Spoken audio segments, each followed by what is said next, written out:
Think we're recording? Yes, sir. All right. Tyler, great to see you, man. Mike, I'm so glad you asked me on here. This is big for me. Okay. The same podcast that had Susan Waldman, Yeah. Josh Mauer, Dave Wilson. I mean, to be in that group, it means a lot. So thank you. Yeah, I appreciate it. So, were you a Yankee fan growing up?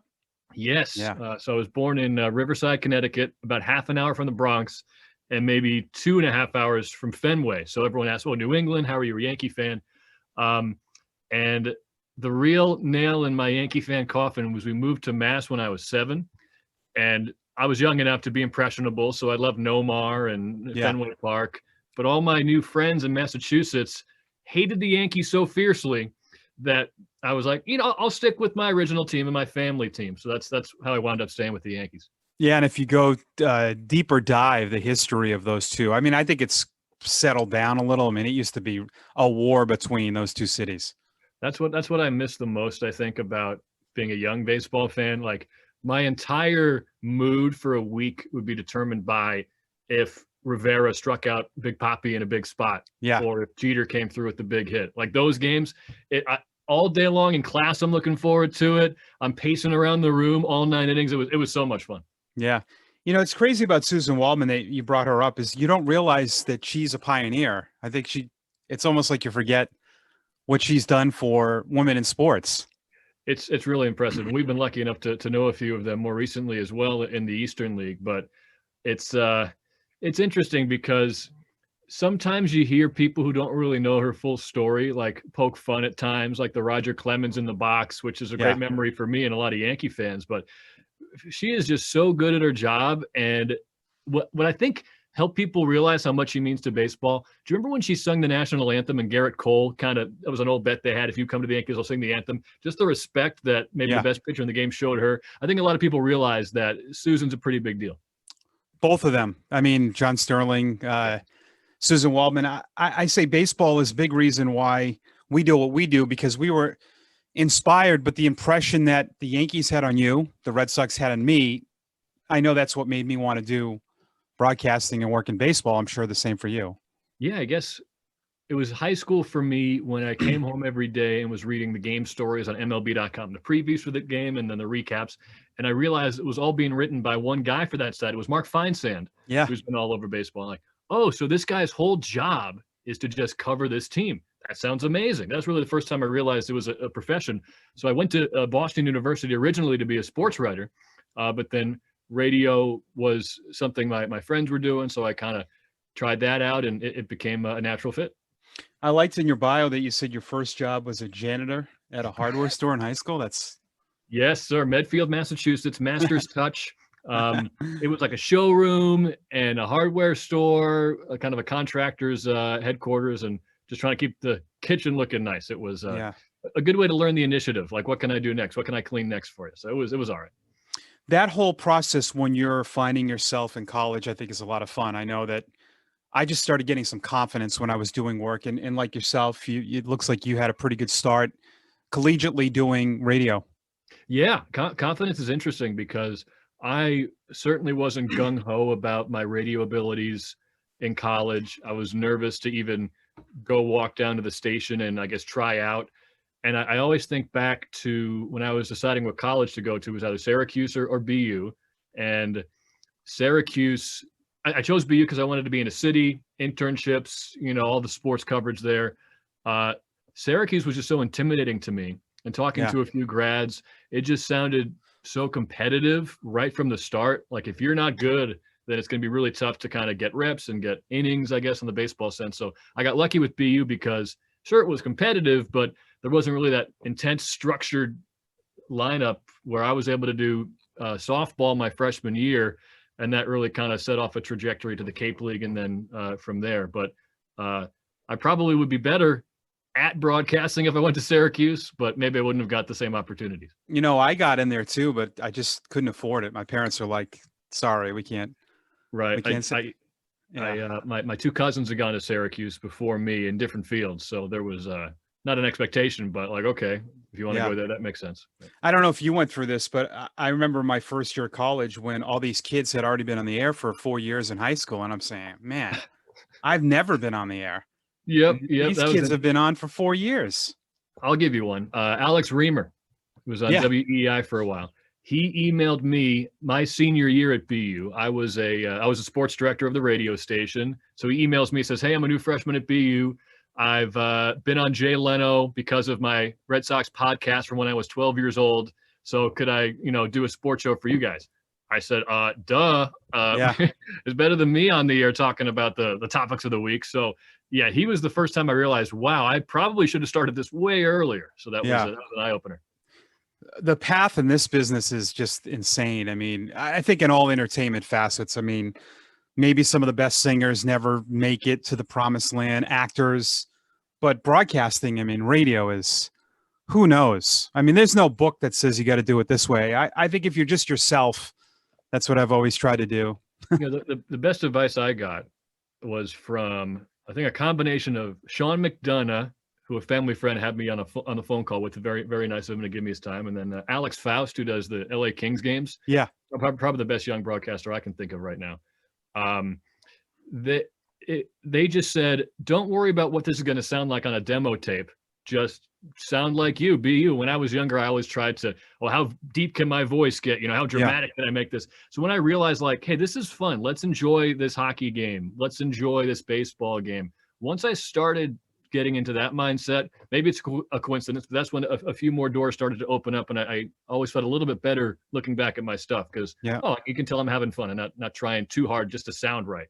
Yeah, no, and it's tough because you see other people successful and you think, well, their formula must be the right one. So tell us how you got that first break in professional baseball. That's a good question. At baseball winter meetings, I was terrified. I still have anxious flashbacks to Dallas where it was 40 degrees, which blew my mind. Yeah. It was December, so I guess it makes sense. Me and 3 friends from college flew down there, crammed ourselves into a hotel room, and everyone's telling us nonstop, hey, you got to network, you got to go to the bars, you got to talk to people. And I'm like, geez, that's the last thing I'm comfortable with. But, I kind of forced myself out there and talked to a few people and ran into Robbie Aaron, who's still a mentor for me. He was hiring a number 2 broadcaster for the Daytona Cubs. And they were hiring 2 broadcasters, fortunately. And he told me years later that it came down to 3 people for 2 positions. And I guess he passed a hat around the office with our 3 names in it, picked 2 out of there, and I was the one left out, but one of the guys said no. Wow. So they hired me. And it was a Cape League connection and some Photoshop ability that they needed that kind of helped me become at least a finalist. So like many other stories, I obviously got very lucky. Yeah. For those listening that don't realize minor league baseball, we wear, no pun intended, a ton of hats. And Tyra and I have been friends for a while from my time working in Portland, and I'd always see you running around. I used to love, that's the best part of being a road broadcaster is when you go in your booth and you see the other guy with his head cut off, because I had just done that for 7 previous days.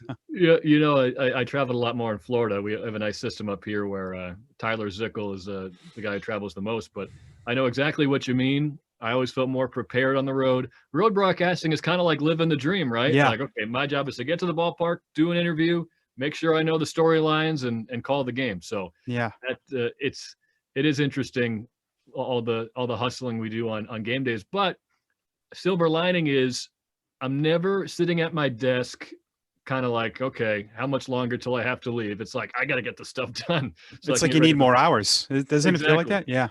Yeah. So it never goes by slow. You're currently in New Hampshire, and I wanted to bring this up because you and I had probably an historic day together. Remember the day that MLB Network was there with Vlad? Yes. And he hit that home run. That's one of those home runs that I know years later some of the guys were bringing up. You should have seen this home run that he hit in this ballpark. And I would tell the guys, yeah, I was here. You were too. And no one would believe how far that went. Yeah, this was the one off the hotel, right? Yeah, I think off Cozart, Jake Cozart, I believe. Yeah, that was the second of the game, and they actually cut into either Monday Night Baseball or whatever it was on ESPN that night to say, hey, quick check in the minor leagues. Here's Vlad Jr. hitting one off the hotel. So, I mean, and it became a key piece of the MLB Network documentary they did on Vlad.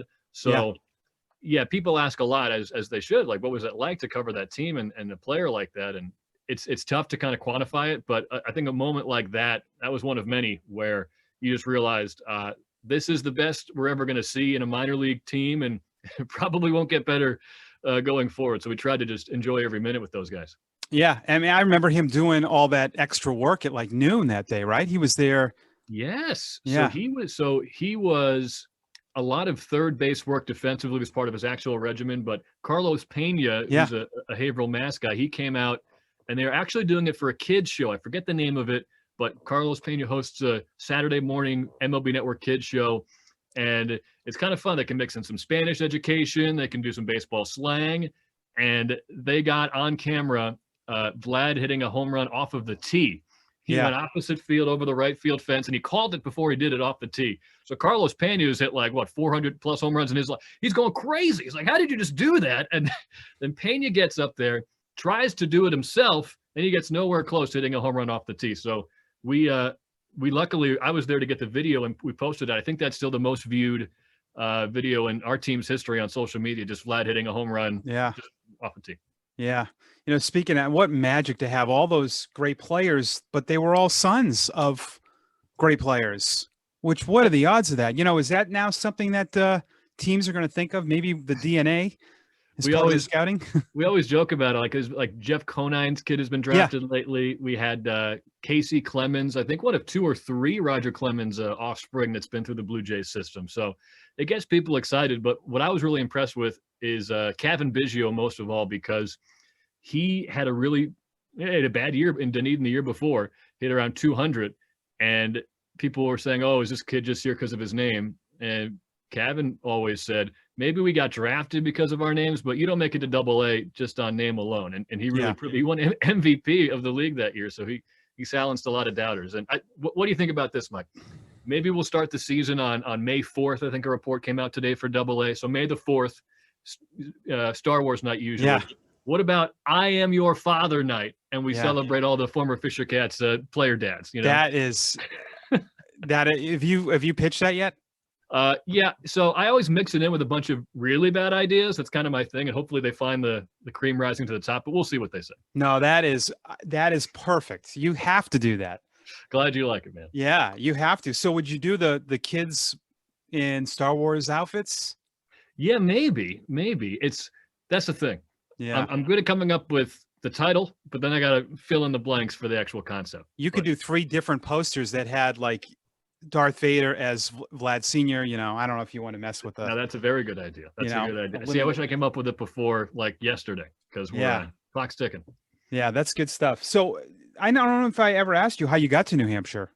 Yeah, it was. I did 3 years in Florida as a seasonal broadcaster. So 1 with the Dunedin Blue Jays, or 2 with the DJs, and then it wound up being 2 in Daytona. They became the Tortugas in 2015. Yeah. The aforementioned Robbie Aaron had moved up to Double-A, so I went to take his full-time job. So that was my first full-time year in Florida. So I put my future wife through a full year of just long distance instead of, hey, I'm going to leave for 6 months, I'll come back, and we made it work. But that full year just being away, that took a lot out of us. So that was a fun year. We went to the championship, lost on a bases loaded walk in the 13th inning to Greg Caserta's Charlotte Stone Crabs, the championship round. That was wild. So I said, you know what, I'm going to head back home and still work in minor league baseball. And as you know, there are very few options in New England. You've worked for the majority of the teams up here somehow, impressively enough. So I went to another baseball winter meetings, and I sought out the New Hampshire Fisher Cats. So I'd been in touch with Tom Gauthier for a while, and I said, hey, if there's anything ever open, I'm in your system as a Blue Jays guy, let me know. And then it turned out that he was leaving right around the time I was coming up to just work for the Fisher Cats as a graphic designer and production guy. So that timing just worked out great. So probably the luckiest I've been in the industry for sure. Yeah, I knew Tom, and Tom worked for me, and I know that he had it, to do this lifestyle because he was married with kids, and it's grueling. Yeah.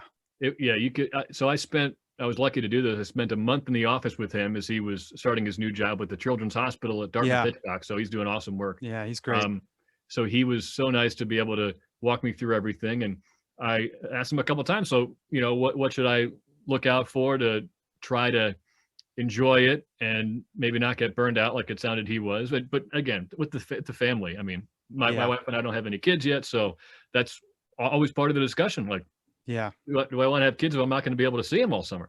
So he just got a little bit tired of, my understanding was running around during home games, and you show up in the booth, and we're lucky to have Bob Lippman as the best legendary broadcaster, in my opinion, in the Eastern League and beyond. But you just kind of scramble all day, and maybe you can only get a little prep done. So that definitely can grow frustrating. So I see where he's coming from, but you got to find a balance however you can. Yeah. Yeah. For those who don't know, that most of broadcasters are the media relations directors. So we're talking about Tom's schedule. You know, you're there 8:30, 8:45 in the morning. You go home at 10 at night. There's people listening out there that said, no, thank you. You know, I mean, I don't have family. I don't think I could have done it with kids. There's no way. Yeah, he did it for a while with one daughter, and that's where the road travel format in New Hampshire started. I believe it was, you know, lead broadcaster just does the home games, and you know, it's something I've had to get used to, but it's led to some great people joining our organization, like Tyler Zickel, who we mentioned. Yeah, and also it's led you to do a ton of stuff for NESN and ESPN Plus and all that. Yeah, that's been something that has helped keep me motivated to keep working and trying to find a way to just get more work. And I mentioned earlier, just things started opening up a little more when I stopped worrying about how the demo tape sounded, because when it comes to networking, I always felt that just doing a good job where you're at, if just a few people might be able to hear you, instead of, you can email people and mentors and people you look up to and find out where they got to, where they're at, and learn from them. But it's always tough to get a recommendation for a job unless someone's worked with you or seen your work and knows what kind of person you are. So sure. I was lucky that the first time I ever met Jay Burnham, who was the Flying Squirrels broadcaster, as you know, he just said, "Hey man, I'm a big fan of your work." And that was kind of like, my dad always said, "You never know who's listening, you know, make sure you're doing a great job." And I'm like, okay, is anyone listening to A-Ball Blue Jays in August? Like, come on. But as you move up, a little more exposure, and we're in such a great league that everyone listens to each other. So maybe he caught a good inning or so, like, who knows? But the fact that he thought I was capable has led to some stuff with UMass, where he now works and hires the broadcasters. And then Adam Giardino, our great friend, he was the Dartmouth football broadcaster and hockey. He moved on to UConn, his alma mater. He's doing great there. And when they asked him, "Hey, who should we call to fill in for you in Dartmouth?" we said, "Well, Tyler Murray's already in New Hampshire." So that's where there's different forms of networking. I mentioned at the baseball winter meetings, I was a little nervous to go talk to people like, "Hey, I'm someone you've never heard of. Do you like me? Can I have a job?" You know, so it seems more productive, or easier for me anyway, to do a good job, hopefully have people notice, and again, continue to have good fortune. Yeah, I agree with that. And I don't subscribe to the theory that it's all who you know, because you can still know people and not recommend them. The people that you know that recommend you like you as a you know, because they, you know, it's risk for them. You know, for Jay, if he's the guy and he says, "No, I think this guy should fill in," and you're not good, then it goes to him. That's a good point. And it started with UMass 2 years ago. They were desperate for a hockey announcer on a Friday night, and he just happened to know that I did Dartmouth hockey. I don't think he'd ever heard me do it, so he took a risk. So that's when you're on short notice, you kind of have to it sometimes. Yeah, you're too modest. You're great, man. I'll tell you what, Mike. I skipped over the part. Do you remember when I interviewed for your number 2 position in 2011? Probably not, because I'm old. I like many guys my age and younger and older. Oh yeah, you came up. You came up, right? Yeah, so I drove up. I had zero baseball experience in the affiliated ranks besides softball in college and the Cape League. Yeah. So I was like over the moon that I even got a chance to interview with you guys. And you wound up hiring Dan Atchison, who's terrific, because not just because of this, but he had a year with the Daytona Cubs on his resume already. So I said, okay, let me get a year of my own with the Daytona Cubs so I can work with Mike. Yeah. So it was just a cool full circle thing. And I remember I said, you guys asked what my weakness was. And I said, I like to just put all the work on myself and not delegate. And I thought that sounded cool. Like, I'm going to get all the work done. But then you had a really good response that I stuck with me. You said, well, this organization, this industry is about trust. You have to trust your teammates, put them in a position to succeed, and you have to have faith they'll get it done for you, or you're going to get buried. So that's something that stuck with me. So thank you for that. And thanks for giving me the opportunity to interview, because when we met as colleagues, I guess, I don't really think of us that way, because I just think of so much of you. You were just like, hey man, welcome to the league. I think you're good. Great to talk with you. Like, whoa, this is, for me, that was like if John Sterling said that to me, I was like, oh my God. So you've always been the best to me. So thank you, Mike. Yeah. Well, of course I have a bad memory at times. Oh, I mean, you guys, you had a new intern every year, basically, right? So I mean, I know that we had, like, there were years there in Portland where we needed someone who had experience. I think that's why Dan, of course, because they were going to be doing a lot of the media with the website and all that, and that's always became like a full-time job. Those guys, exactly, and it was studio work, and the names that you have on that resume for your tree is incredible. Yes, and you know what? You know who I really wanted to work there was Mike Monaco. Mike had reached out when he was at Notre Dame, and I was blown away by Mike. But again, he didn't have any professional experience. But yeah, I've gotten some, like Mark Bertrand applied for that position. Really? What about Aaron Goldsmith? Yep, Aaron was So Aaron worked. Yeah, the guys that worked for me. What about Tom? Yep, sure. Chris Fama. You probably don't know Chris. Chris was my assistant in 06. He's working at BZ now. Oh, very doing nice. Like news and all that. So I credit to me. I knew where to go. I knew that job to working for Mike was the way to start your career. Yeah, Aaron. Why am I forgetting people? Well, Aaron's the voice of the Mariners on the radio. Yep. Matt McCarthy, who's working at 98.5. Yes. Ben Ulcher, who's of course PA voice of the Fisher Cats, a great broadcaster as well. Yep. So yeah, we've had good employees. I mean, that's a great spot too. So yeah, it's Portland is awesome. Yeah. You always treat us so well there, and it's interesting how was that a paid position, or is that college credit, or how did that work? Yeah, it was paid, but wasn't paid a lot. Then it became full-time seasonal, and then there were federal laws that made it just like an hour and a half before the game. Yep, I remember down in Daytona. My first year there, I was an unpaid intern who got to do some radio, and we got paid by cleaning up the stadium for $50 a night. Yeah. Miserable. Not even close to worth $50 a night.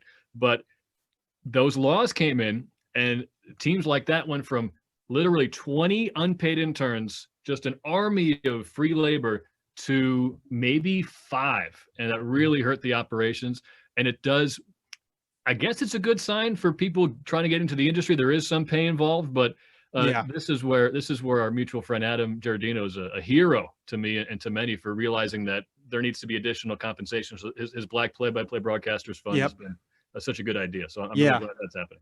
There should be more. I mean, I don't know how letting people work for free was even something that, when you're in this business, it's hard to say anything. Yeah. No, it's hard to say no, especially at a young age. Yeah. Like, hey, do you want to call, who did we have? I was a year before, but the next year was Chris Bryant, Albert Almora, Javi Baez with the Cubs at Jackie Robinson Ballpark. So that's just kind of how it was. It's how you did it. So there wasn't really any alternative, at least for me anyway. No, and there's so few jobs. So you say no, and there's 100 people waiting behind you. That's unfortunately the mentality you have to have, I guess, right? Yeah. Yeah. I think what's great about the business is the network that all of us have become friends. That's the part of it when you first get in. You don't realize the reward of that you're going to meet people that become like family forever. I always thought it would be more cutthroat. Me too. So I was always pleasantly surprised. And you're going to find a few along the way that are like, okay, I'll just avoid that particular person, or maybe they're just on a path where they don't really have time to develop a relationship. And I totally get that, but I've just been continually impressed with how kind people are to each other. And I think it's just the mutual grind. We all know what we're going through, and we all know how hard we've worked to get to where we're at. So, and then the mutual interest, of course, of just loving baseball and telling the stories.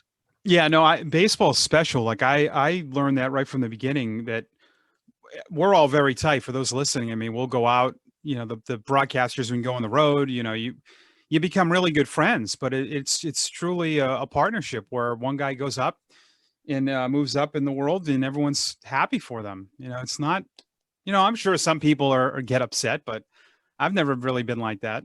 Yeah, I think, You might be envious, but you're not, yeah, you're yeah. not I mad think at the person. that was a big hurdle for me when I was younger. Like you look at, I think Alex Faust, I brought him up, calling Kings games and being mentioned for maybe an Alex Trebek replacement on Jeopardy. I was like, wow, that is so impressive. And some other people I know are like, ah, man, I mean, like jealous, but like, okay, was I going to be mentioned for Jeopardy? Like, no, Yeah. like, what are you talking about? So Yeah. it's cool to see. And I'll give you an example, like Ben Wagner for the Buffalo Bisons for 10 years in AAA. Yeah. Then he gets the call to the Blue Jays. That's not like, why didn't I get that job? It's, oh, okay. So if you grind, you do a good job, there's a chance, there's Sure. a lot of people who might think it's a dead end position, but if you have at least examples to look to, I think for me, that can be an inspiring thing instead of a deterrent. Yeah. I think Matt Hicks, who was the Rangers broadcaster, he was in the minors for maybe 20 something years. For a long time. Yeah. John Sadak was in the minors for a while, just became the voice of the Reds on TV. So yeah, there's, like you said, more than one path to get there. I do think during this pandemic that there's a lot of good that you can look at happening. I mean, I'm not sure why we never thought of using Zoom for anything. It's really interesting. Well, because I bet your audio quality is probably better than over a phone on the podcast, right? Yeah. I can't think of other examples why we would have used it earlier, but I don't mind it as much as I thought I would. And it's helping a lot of people get remote broadcasting experience as well, where like the Olympics, a lot of that is from a booth and in like Connecticut, I think. So that can help expand people a lot. So the one thing about the pandemic is I don't know how we made it from like March to September without like broadcasting all the time. You guys had an awesome setup. I thought I really enjoyed watching your what do you call them, taxi squad games or? I'm going to toot my own horn because I came up with that Sim City. That was I nice. just said it one day on the air and I stuck. Sim City. Yeah, I don't know why. I think I didn't like saying an alternate site. It sounded alternate site sounded like almost like a jail to me. Taxi squad reminded me of football.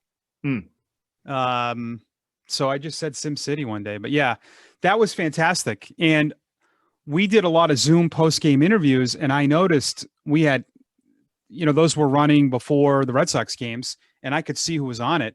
And you had all the big league writers, and I thought the players and coaches were, you would know this too, from dealing with them with the interviews.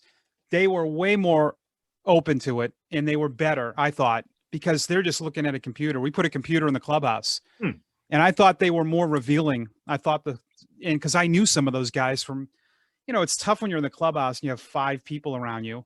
They're just staring at a computer screen. And I thought that content for the people that were on there, I thought they got better stuff. I wonder if it's less intrusive for a player. I think it is, even though that they, there's 15 to 20 people on that Zoom, but they don't see that. They're just looking straight ahead. And there's less pressure on worried about saying the wrong thing. And it's just, to them, it's just one outlet instead of a dozen mics in your face. Okay, what's that one going to go to? What story is that mic going to create? Maybe they don't think that deeply about it, but yeah, it's interesting. And I think we're trying to put together some digital-based and remote-based media availability this year. So I'm excited to try that out. I've told some teams I would do that. I would definitely do that instead, because not just because it's easier. I would do it for this reason, that it would be beneficial to your big league team. Toronto, they're always looking for content, and say you had Vlad, Bichette that were available at a certain time, and they're just sitting in the clubhouse looking at the computer. I think they're more likely to do that than post game. But you could still do both. But you could. I think it's worth a shot, and I think you were one of the pioneers, at least conceptually. You wouldn't tell me how it would be executed because it was proprietary information, but of eliminating the stat pack. You had an idea to go all digital somehow. What was it, like a rent an iPad for a game, or It was what do you think? I wanted to make this program called Corkboard, where it's a digital corkboard, and you could literally just pin things up on that board. I love that. So you go to a website on your phone and you can see it all there, or somehow make the stats portal corkboard accessible so that you just would literally put up what you wanted. Because yeah, I always see that the scouts, they also have tablets looking at something, radar, I don't know what it is. So that it seems doable, because that would save 1 million trees a year probably, and at least a million minutes on a game day with all the printing we have to do. You could just drag what you wanted, it'd be easier. I think, yeah. I like that. That's the thing, yeah. Drag what you want, like a cafeteria stats, you know? What do you think? Yeah. I'm into it. I mean, another great idea, so keep them coming. I do like your May 4th. That's that's my favorite. Okay, so where's the ending goal? I think I know. Voice of the Knicks, right? Wow. Yeah. You nailed it. Well, look, I mean, from being around you, I know how much you loved it, because you talk Knicks basketball during the baseball season. That's how I know. Oh, well, yeah, there's always something on the calendar, right? Draft, lottery, NBA drafts, free agents, all ignore the Knicks. There's always big spots on the calendar. I wish I had a good reason to justify why I'm so into the Knicks. Maybe it's because they've been so bad, and I've been, for some reason, so loyal that I just want to make sure I'm there when they ever, I don't know, make it to the second round. So it's fun to follow along. But yeah, I mean, basketball probably was the sport I played the most growing up, and probably the sport I watched the most, maybe just because of the schedule, right? We don't get to watch a ton of baseball during the season.